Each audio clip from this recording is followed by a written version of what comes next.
자, 토지의 자연적 특성부터 한번 보겠습니다. 자, 이 자연적 특성에서 우리가 시험 지문에 많이 나오죠. 이 대표적으로 우리가 부동성이죠. 자, 움직일 동이죠. 움직이지 않는다. 자, 토지의 지리적 위치는 고정되었기 때문에 이동시킬 수 없다. 그래서 인간의 어떠한 힘을 이용해서라도 토지의 지리적 위치 자체는 이동시킬 수 없습니다. 그래서 동산은 움직이는 물건이니까 이동할 수 있습니다. 따라서 부동산과 동산을 구별하는 근거가 돼요. 그리고 부동산과 동산에 있어서 공시수단을 법률적 측면에서 달리하는 근거가 되는데, 부동산은 등기로서, 동산은 점유로서 달리하는 근거가 되고요. 또 시험에 우리가 또 자주 출제되는 내용이죠. 부동산 활동 및 부동산 형상을 고도로 국지화시킨다. 토지가 속해 있는 지역 범위 내로 국한시킨다. 시험에 우리가 단골로 출제되는 지문이죠. 국지화 꼭 기억해 두셔야 되겠고, 또 부동산 활동을 정보 활동과 임장 활동으로 만들죠. 자, 위치가 고정됐기 때문에 토지를 거래시는 각종 자료를 수집을 해서 분석을 해야 됩니다. 정보 활동. 자, 그리고 또 부동산이 위치 있는 현장에 가서 확인을 해야 되는 임장 활동으로 만들죠. 그래서 여러분 부동산 활동을 정보 활동과 임장 활동으로 만드는 것도 부동산. 여러분, 임장 활동은 뭐와 관련이 있다? 부동산과 관련이 있다. 꼭 기억해 둬야 됩니다. 자, 그리고 부동산은 여러분 부동산 가치에 영향을 미치는 그 지역의 요인이 무엇이냐, 그 지역을 또 분석을 해야 돼. 부동산은 어떤 지역에 속하고 그 지역의 특성은 무엇이냐, 또 그 지역의 특성이 부동산 가치에 전반적인 영향을 미치는 지역 분석을 해야 된다. 26회 시험에 또 출제했었죠. 지역 분석의 근거가 됩니다. 자, 부동산은 위치가 고정됐기 때문에 어디에 위치했냐 상당히 중요합니다. 그래서 입지 선정의 중요성을 제기하기도 하고, 토지 이용에 있어서의 유용성을 우리가 지배하는 역할을 또 담당하죠. 또 시험에 많이 나온 것은 외부 효과죠. 자, 부동산은 위치가 고정됐기 때문에 부동산을 둘러싼 외부 환경 조건에 영향을 받아서 부동산 가격은 오를 수도 있고 내릴 수도 있어요. 외부 효과가 발생하죠. 자, 외부 효과인데, 자, 부동산 가격이 오르면 뭐죠? 플러스의 외부 효과가 발생하고, 또 외부 환경 조건에 영향을 받아서 부동산 가치가 하락을 하면 뭐가 나온다? 마이너스의 외부 효과가 발생하죠. 자, 여러분, 외부 환경 조건에 영향을 받아서 부동산 가격이 오른다. 자, 예를 들어서 대규모 생태공원이 조성되거나 이 공공편의시설이 들어서게 되면 어떻게 돼요? 가격이 오르죠. 그러면 가격이 오르니까 뭐가 발생한다? 개발 이익이 발생합니다. 그러면 그러한 개발 이익을 환수하기 위해서는 개발 이익 환수 제도의 근거가 돼요. 개발 이익 환수 제도의 근거가 되기도 하고, 또 외부 환경 조건에 영향을 받아서 우리는 부동산 가격이 하락을 하면은 마이너스 외부 효과가 발생하는데, 이러한 마이너스 외부 효과를 감소시키기 위해서는 또 지역 지구제의 근거가 되기도 하죠. 자, 시험 문제는요, 또 사례가 우리가 출제되어지죠. 사례를 출제하기도 하고, 우리가 시험 문제 개념도 많이 내고, 하여튼 외부 효과는 최근에 시험에 또 자주 출제가 되는 내용이라는 것. 자, 그리고 위치가 고정되어 있기 때문에 국가 또는 지방자치단체에 있어서의 제도적 규제의 대상이 되기가 쉽고, 또 부동산의 유통기구로서 우리가 중개업을 제도화하는 근거가 되기도 합니다. 자, 우선 시험 문제에 많이 출제되는 지문이죠. 자, 부동성이 있고 그 다음에 또 뭐가 있냐면 부증성. 자, 일반 상품은 공장에 생산비를 투입을 하면 생산량이 늘어나죠.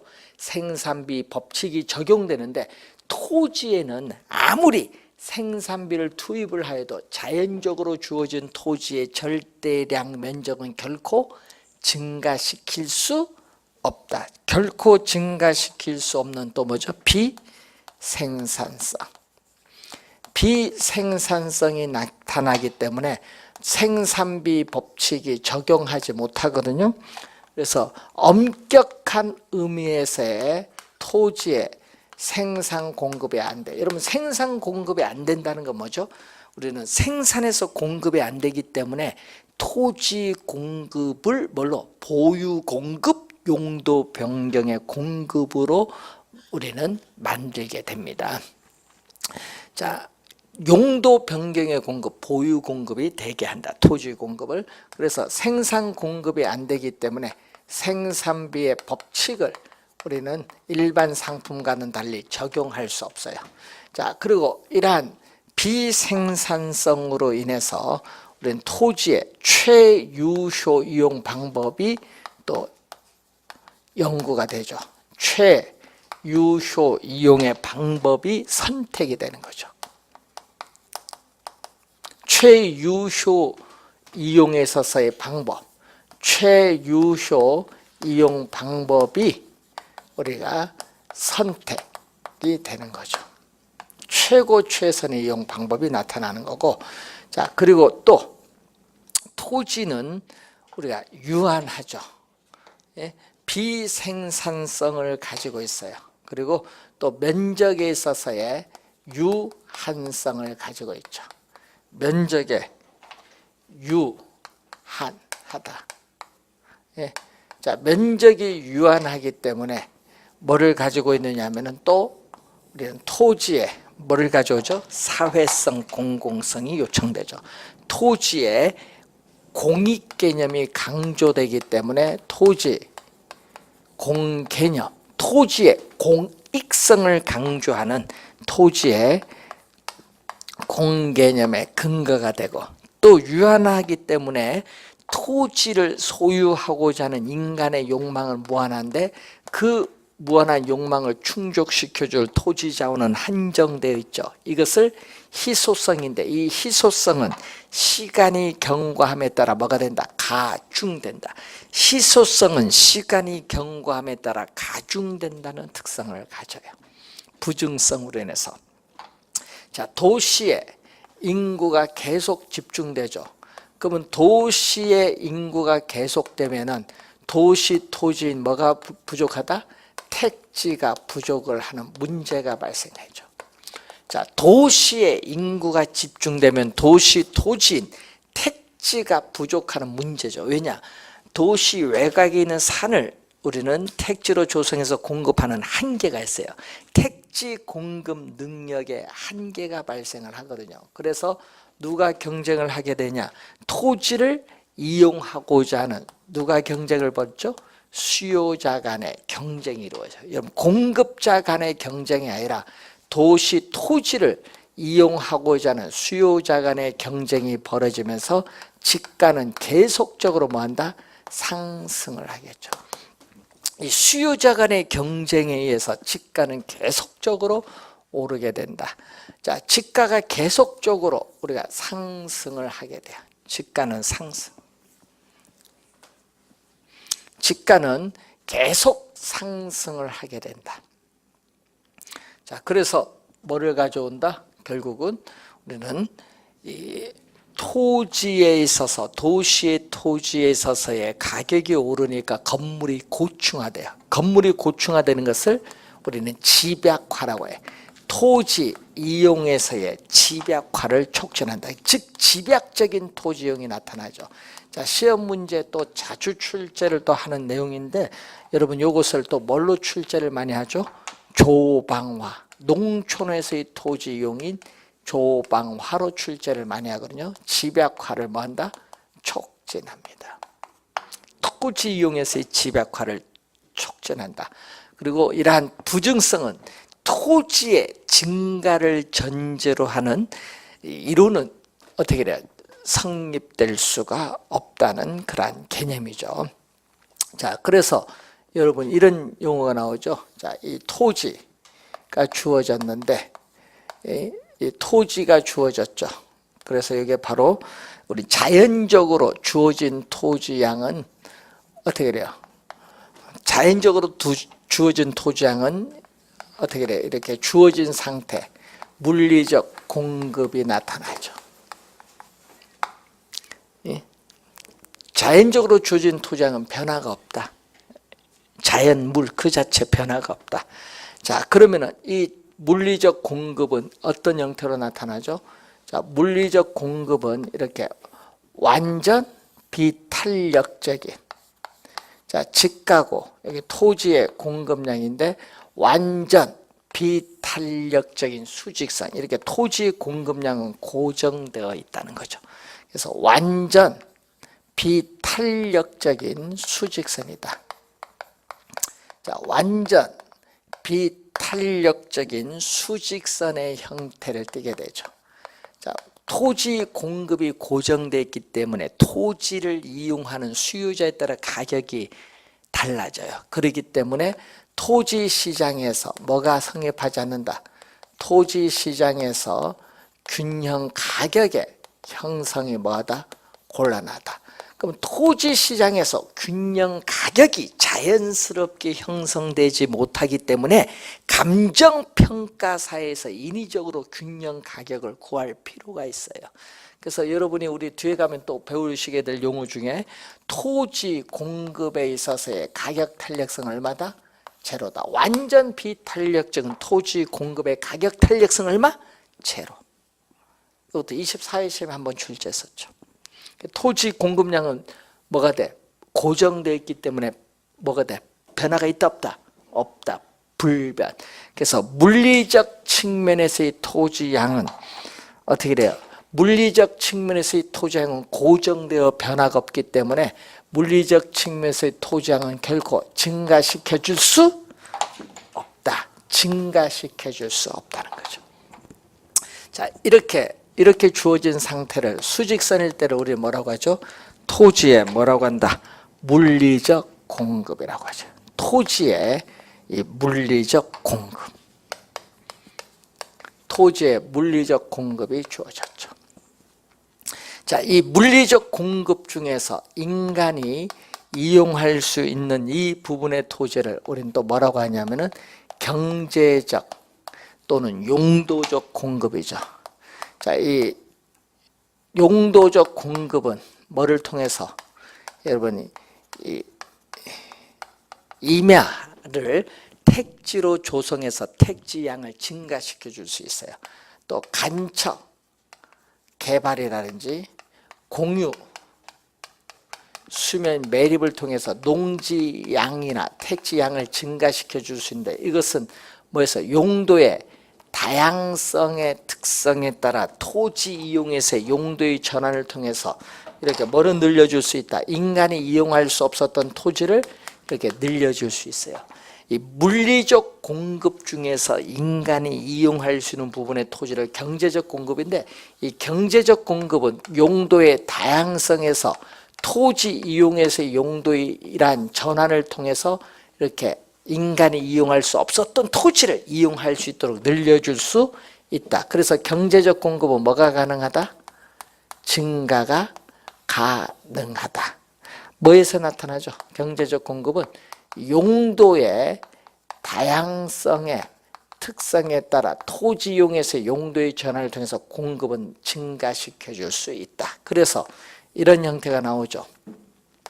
지가가 주어지면은 자, 토지의 경제적 공급 곡선은 우상향한다.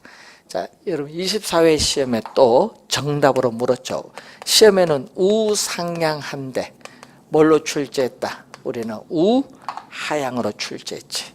그래서 지금 토지의 경제적 공급은 뭐다? 오른쪽 위로 올라가는 우상향, 오른쪽 위로 올라가는데 시험 문제는 이것을 우하향, 오른쪽 밑을 향하는 곡선 우하향으로 출제했다. 우하향해라. 오른쪽으로 가면 갈수록 위로 올라간다. 우상향한다는 거. 24회 시험 정답 지문했습니다. 물리적 공급과 경제적 공급이 그림이 다릅니다. 그래서 우리가 주의해 두시고 이렇게 나가겠죠. 지가가 오르면은 바로 즉시 공급이 안 돼요. 택지를 줘서 공급하는데 시간이 이렇게 오래 걸려요. 그래서 토지 가격 상승에 따르는 공급의 증가는 비탄력적이에요. 왜? 바로 안 되고 시간이 걸린다. 그래서 토지 가격 상승에 따르는 공급의 증가는 뭐죠? 비탄력적이다는 걸 기억해 두시면 되겠습니다. 자, 부증성에 대한 내용이죠. 자, 세 번째는 자, 작년, 재작년, 2년 영속, 여기서 출제했어요. 영속성에서 물었습니다. 영속성은 시간이 경과하여도 토지를 사용하여도 소모되거나 마멸되지 않는 특성입니다. 그래서 비소모성 또는 뭐라고 한다? 비소모성, 비소멸성, 불변성, 불괴성이라고 하죠. 비소모성, 예? 비소멸성, 불괴, 공간으로서 토지는 파괴되지 않는다. 불괴성, 불변성인데, 자, 비소모성이거든요. 그럼 토지 자체는 사용하여도 소모가 되지 않는 겁니다. 비소모적 재화다. 자, 비소모적 재화이기 때문에 비소모적이기 때문에 토지를 사용하여도 우리는 물리적 측면에서 물리는 써도 좋고 안 써도 좋습니다. 물리적 측면에서의 감가상각이론은 적용할 수 없다. 그런데 주의할 건 물리적은 써도 좋고 안 써도 좋은데 경제적은 반드시 붙여야 돼요. 자, 여러분 폐강촌은 어떻게 돼요? 토지 가치가 하락하죠. 경제적 측면에서 토지 가치가 하락합니다. 그래서 경제적 측면에서의 감가는 뭐하다? 가능하죠. 예를 들면은 토지가 속해 있는 지역을 뭐라고 하죠? 인근 지역이 어떻게 돼요? 쇠퇴를 한다든지 인근 지역에 쇠퇴라든지 또는 폐광촌 이런 경우에는 토지 가치는 하락하는 경제적 감가는 가능하다. 자, 토지는 비소모적 재화이기 때문에 소모가 안 되죠. 가치에 소모가 없어요. 그래서 우리는 가치의 보존력이 우수하다. 가치의 보존력이 우수하기 때문에 우리는 토지 상품이 일반 상품과는 달리 투자자의 투자에 따르는 선호도를 높게 하는 요인이 되고 소모가 안 되기 때문에 부동산 관리에 있어서 우리는 비용이 적게 들죠. 부동산 관리에 있어서의 상당히 중요하다. 토지의 비소모적 재화. 자, 그래서 또 시험에 많이 나오는 지문이 있습니다. 토지의 소모를 전제로 하는 재생산 이론이나 사고방식은 토지에는 적용되지 않는다. 그런 얘기죠. 그리고 또 토지의 소유 이익과 이용 이익이 분리가 가능합니다. 즉 토지 소유자가 본인이 이용하지 않고 어떻게 돼요? 다른 사람으로 하여금 이용토록 할 수 있죠. 그래서 뭐하다? 우리는 대가를 받을 수 있어요. 자, 분리가 가능하기 때문에 뭐가 발생한다? 토지에 대한 임대차 시장이 발달하죠.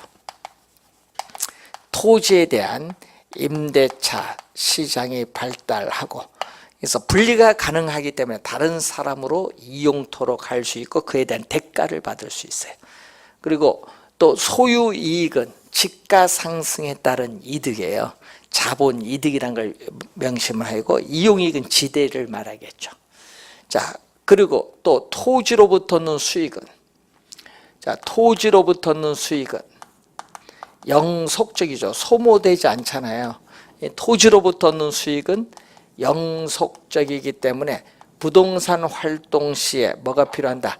장기적 배려가 필요하다. 부동산 활동 시에 이 장기적인 배려가 필요하고, 또 토지로부터 얻는 수익은 영속적인데 이게 뭐가 돼? 토지로부터 얻는 수익이 영속적이 예측이 가능해야 뭐를 구할다? 예측이 가능해야 토지 가치를 구할 수 있어요. 토지 가치. 토지 소유에서 비롯되는 장래 이익을 현재의 가치로 환원한 값이 토지 가치인데, 이 장래 이익이, 이 토지로부터 수익이 영속적인데 이게 뭐가 가능해야 된다? 예측이 가능해야 돼요. 그래서 토지 가치 개념의 근거가 되죠. 자, 토지에 장기 투자하면 어떻게 돼요? 자, 토지에 장기 투자하면은, 토지에 장기 투자하면은 뭐를 얻을 수 있다? 우리는 토지 가격 상승에 따르는 이득, 자본 이득을 얻을 수 있고, 또 지대 수입과 같은 뭐죠? 소득 이득을 뭐 할 수 있다? 누릴 수 있다. 작년 시험에 출제했었죠. 작년 시험에 자본이득, 소득이득 출제했어요. 이걸 향유 누릴 수 있다는 것은 바로 뭐죠? 영속성 때문에 그렇습니다. 영속성. 자, 영속성에 대한 특성이죠. 자, 개별성. 자, 물리적으로 똑같은 토지는 오직 하나밖에 없기 때문에 2개 이상의 토지는 결코 존재하지 않는다. 그래서 물리적으로 토지 대체는 불가능하다. 비대체성, 비동질성, 이질성의 특성을 가지고 있죠. 자, 그래서 이러한 개별성은 토지의 가격, 우리가 토지에 있어서의 가격이라든지 수익 등을 개별화, 구체화하죠. 자, 토지 가격을 개별화, 구체화합니다. 개별화하기 때문에 토지 하나하나를 분석을 해야 돼요. 개별 분석의 근거가 돼요. 자, 부동성은 지역 분석의 근거지만은 개별성은 개별 분석의 근거가 되고, 또 토지 간에 토지의 지질, 지세, 지반은 위치가 고정되어 있을지라도 다 다르기 때문에 토지 간의 비교가 어렵습니다. 또 부동산 활동 및 부동산 형상을 개별화 시키기 때문에 부동산학 원리 도출 이론의 전개가 어렵고, 자, 또 토지 상품은 비표준화되어 있죠. 일반 상품은 표준화가 되어 있어서 대량 생산이 가능하지만 비표준화가 되어 있기 때문에 한 가지 물건에 한 가지 가격이 성립하기 어렵죠. 일물 일가의 법칙 성립이 어려워요. 네? 자, 비표준화되어 있고 개별성이 강하기 때문에 일물 일가의 법칙 성립하기가 어렵다. 또 표준지를 선정하기 어려워요. 표준지 선정이 어렵기 때문에 토지 가치 추계에 있어서 객관화가 어렵다. 곤란하다. 그래서 감정평가가 필연적으로 나타날 수밖에 없죠. 개별성으로 인해서 감정평가에 있어서의 필연성이 나타나는 거죠. 감정평가가 필요한 이유가 되는 거죠. 또 개개의 부동산을 뭐 한다? 우리는 독점화시킵니다. 개개의 부동산을 우리는 개별 독점화시킨다. 비독점이 아니죠. 비독점적으로 만드는 것이 아니라 독점화시킨다. 그래서 토지는 완전한 대체 관계를 제외합니다. 토지의 이 비대체성은 토지 상품 간, 토지 시장에서 토지 상품 간에 있어서 완전한 대체 관계를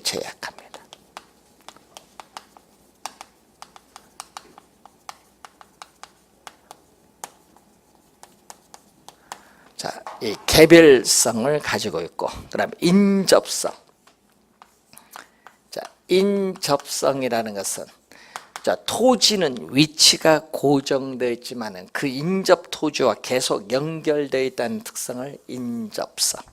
근데 이건 부동성에 포함시켜서 생각하다 보니까 우리는 잘 출제 안 하고, 출제는 어느 거? 요 네 개를 주로 출제를 많이 합니다. 자, 주의 좀 해두시고, 자연적 특성 네 가지를 잘 확인해 두시기 바라고, 다음은 인문적 특성. 자연적 특성의 제약을 완화해주는 인문적 특성이 나오죠. 우선은 용도의 다양성. 자,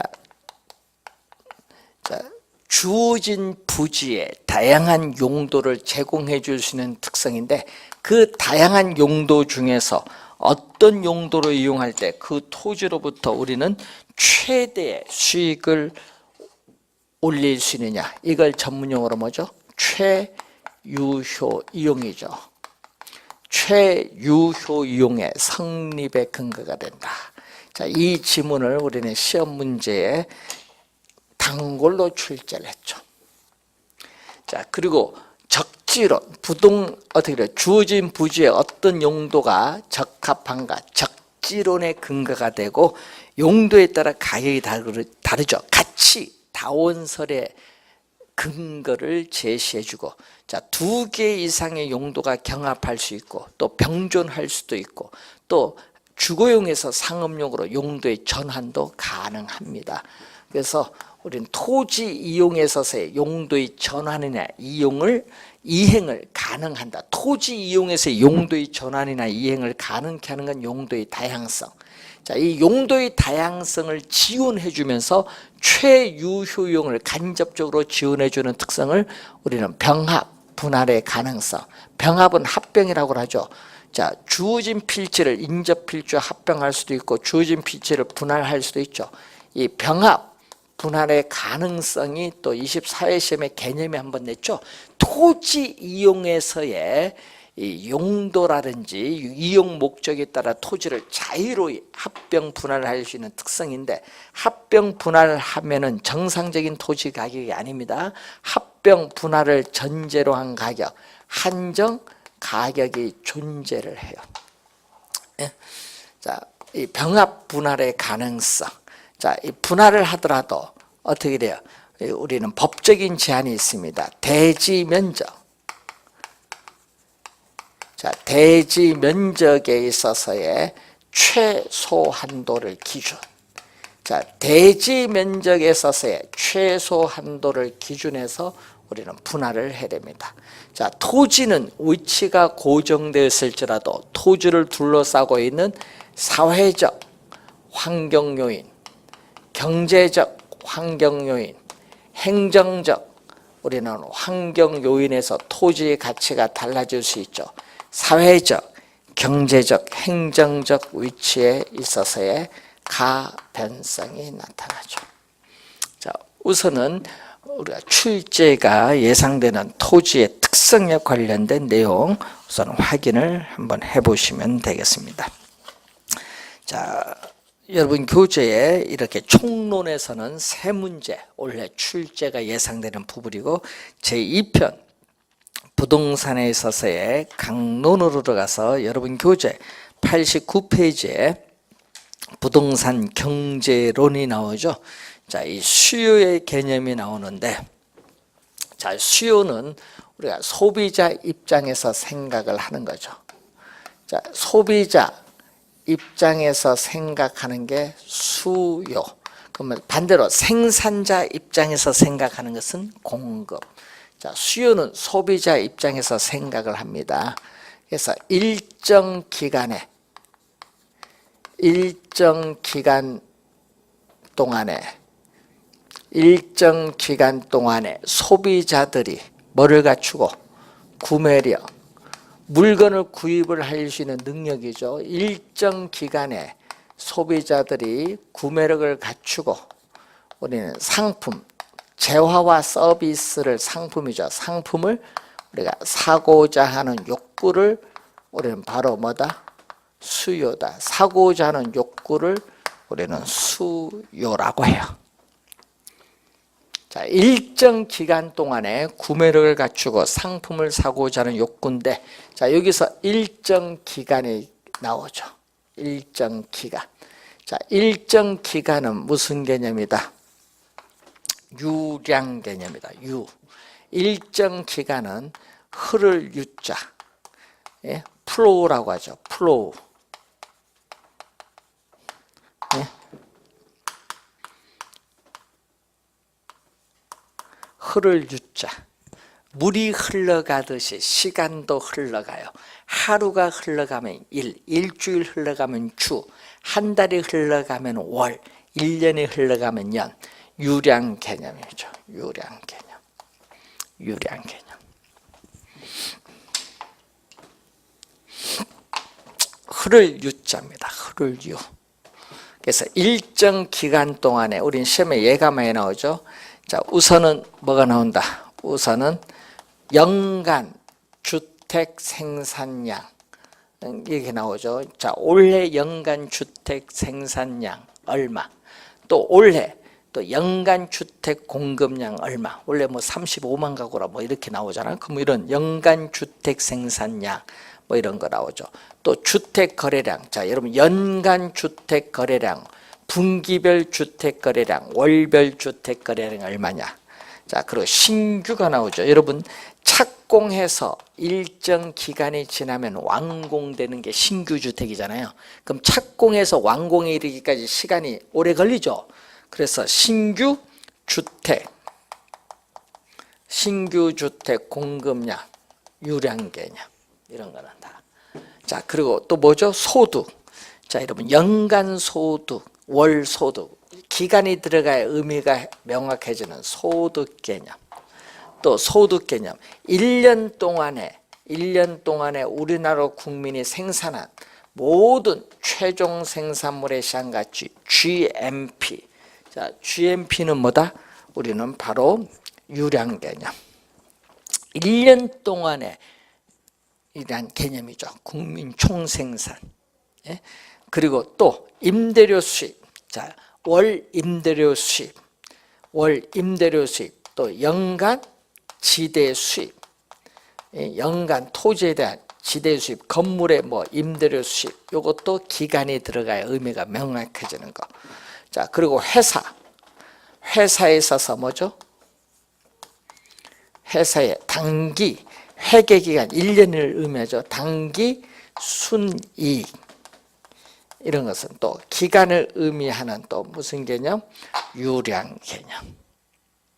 유량 개념 뭐 1년 동안 수출량, 1년 동안 수입량, 수출량, 수입량. 이것도 무슨 개념?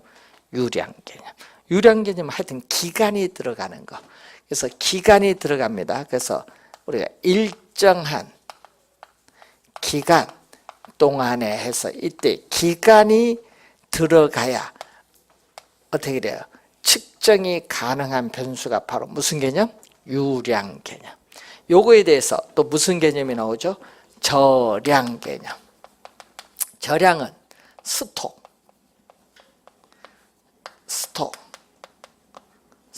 개념. 스톡인데 저는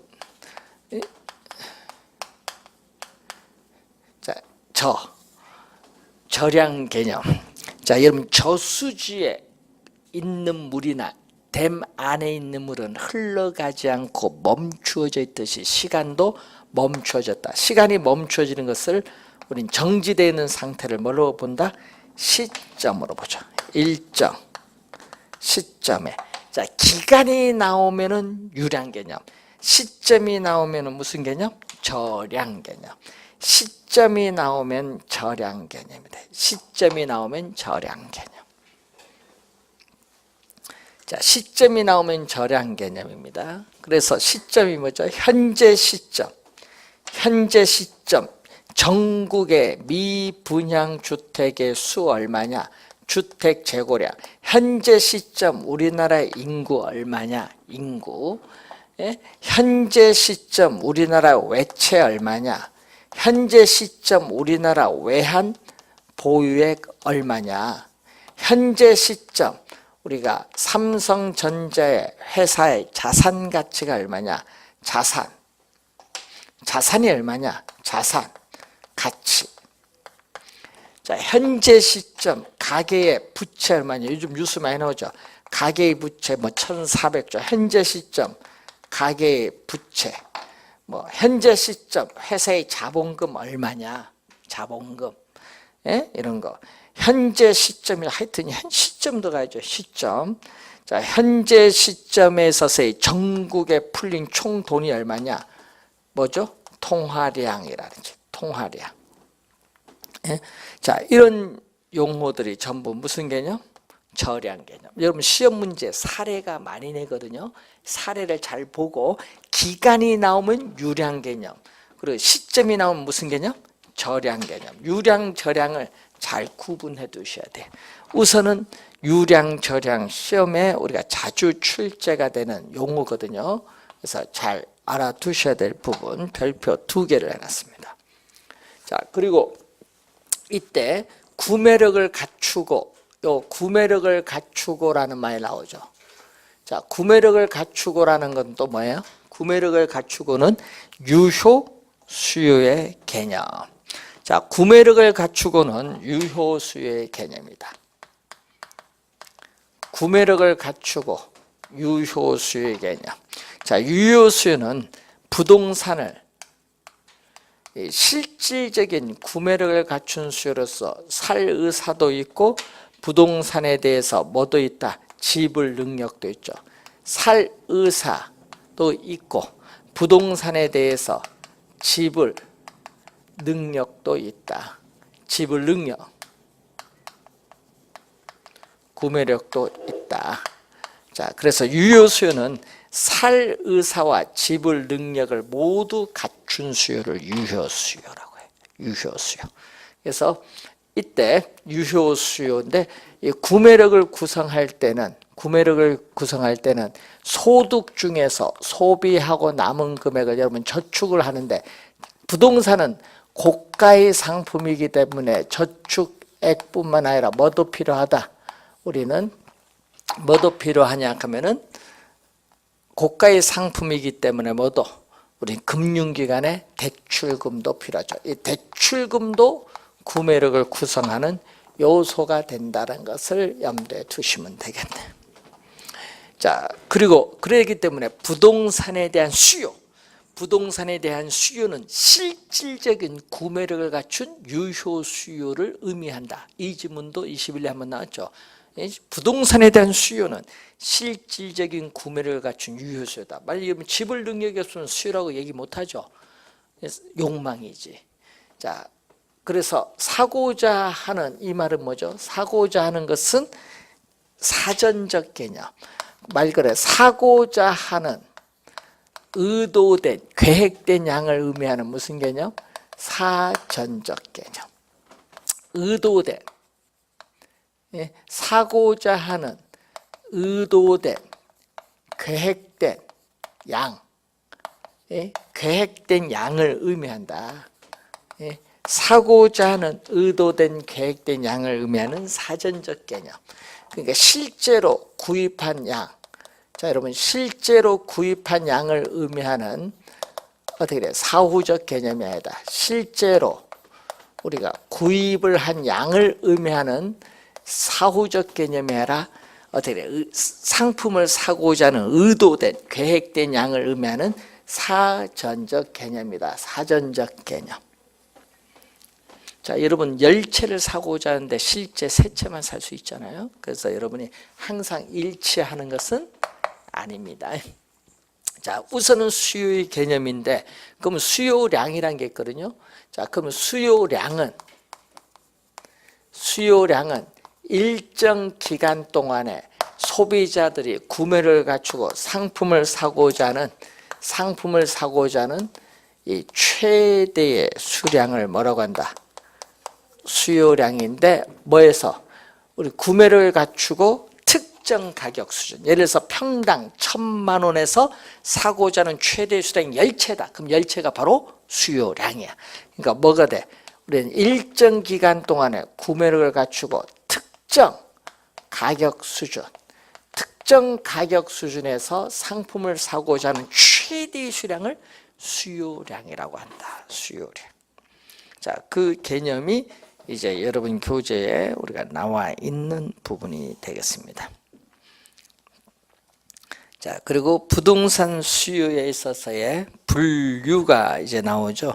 자, 90페이지에 보시면은 부동산 수요에 분류가 나오는데 그 유효 수요와 잠재적 수요가 나오는데, 유효 수요는 아까도 얘기했지만은 유효 수요는 실질적인 구매력을 갖춘 수요로서 부동산 시장의 가격 경쟁에 실질적으로 참여하고자 하는 수요인 실질적 수요를 말하죠.